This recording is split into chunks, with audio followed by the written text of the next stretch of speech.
নমস্কার বন্ধুরা, সকলকে স্বাগত জানিয়ে আজকের রেসিপি শুরু করব।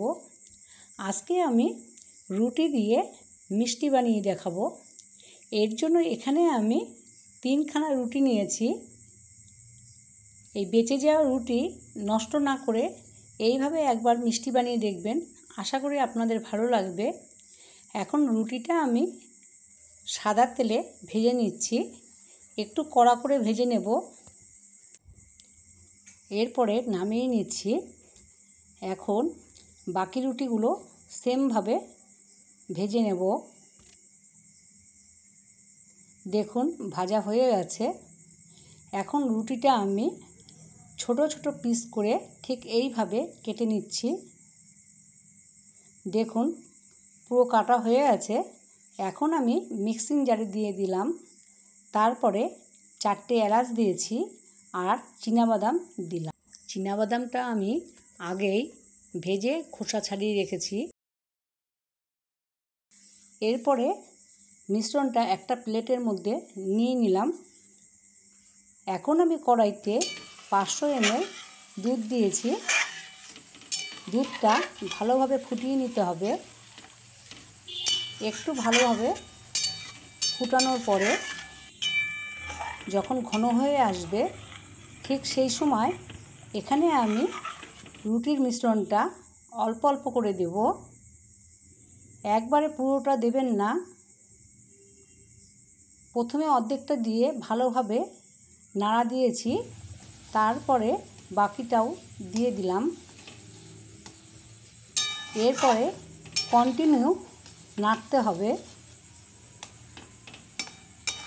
আর গ্যাসের ফ্লেমটা মিডিয়াম টু লোতে রাখতে হবে। দেখুন ঘন হয়ে এসছে। এখন এখানে আমি চিনি দেব। চিনিটা আপনারা বাড়িয়ে কমিয়ে দিতে পারেন। এখানে আমি 150 গ্রাম চিনি দিয়েছি। চিনিটা দেওয়ার পরে ভালোভাবে মিশিয়ে নিচ্ছি। যদি আমার ভিডিও ভালো লাগে বন্ধুরা, তাহলে বলবো প্লিজ লাইক দিতে কিন্তু ভুলবেন না। আপনাদের একটা লাইক আমাকে অনেকটাই মোটিভেট করে নতুন ভিডিও করার জন্য। আজ অনেক দিন পর আমি ভিডিও করছি। এখন এখানে আমি 2 চামচ ঘি দেব। ঘিটা অবশ্যই দিতে হবে। এই ঘি দিলাম আর এলাচ দিয়েছি আগে, এর জন্য খেতে খুবই ভালো লাগবে। এইভাবে অতি সহজে মিষ্টি বানিয়ে নিতে পারেন। দেখুন মিশ্রণটা পুরো ঘন হয়ে এসছে। এখন কিন্তু কড়াই থেকে উঠে আসতে ঠিক সেই সময় আমি গ্যাসটা অফ করে দিলাম।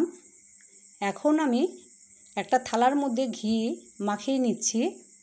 এরপরে রুটির মিশ্রণটা নামিয়ে নেব। তারপরে খুন্তি দিয়ে ভালোভাবে সমান করে দিতে হবে।